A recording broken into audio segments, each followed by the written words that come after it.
A court is blocking changes to the Ohio Retired Teachers Pension Fund Board from taking effect. So the state budget bill called for educators to be removed from the board, but a Columbus judge blocked that move, and an appeals court reaffirmed that decision. Our Columbus Bureau reporter Morgan Trow, she's been following this story very closely for you and explains now why teachers say these changes are unconstitutional, but lawmakers argue it's necessary.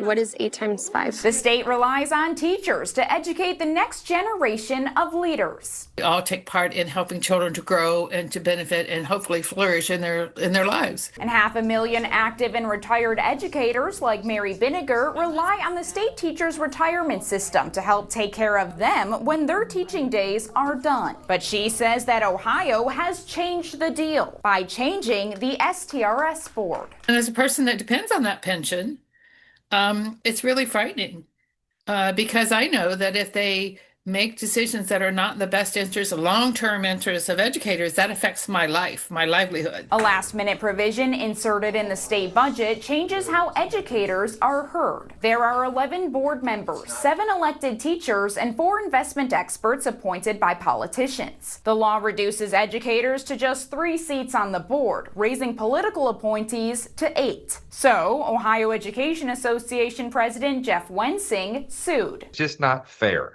Not being treated like the other pension systems, not going through the process, not being transparent. And a Columbus court has temporarily blocked the law from going into effect. But Republican leaders say that there was a good reason to change the board. The last several years of turmoil and lawsuits and We've been talking questionable about fixing this for a long time. House Finance Chair Brian Stewart references the Attorney General's lawsuit to remove the board chair, alleging contract steering involving $65 billion of pension funds. House Speaker Matt Huffman is disappointed by the judge's block. The General Assembly has the authority constitutionally to decide who's on those boards. Huffman adds that one county judge shouldn't be able to determine statewide policy. And after this ruling, he wants to make a change to judicial power as well. A bill that's passed by the legislature, signed by the governor, went through the whole process. One judge someplace in Ohio is shutting that down. I think we need to deal with that problem. Wensing argues that all of this is a power grab and that the lawmakers just didn't like that the board gave a bump in cost of living adjustments to retirees. Because the members of the General Assembly don't agree,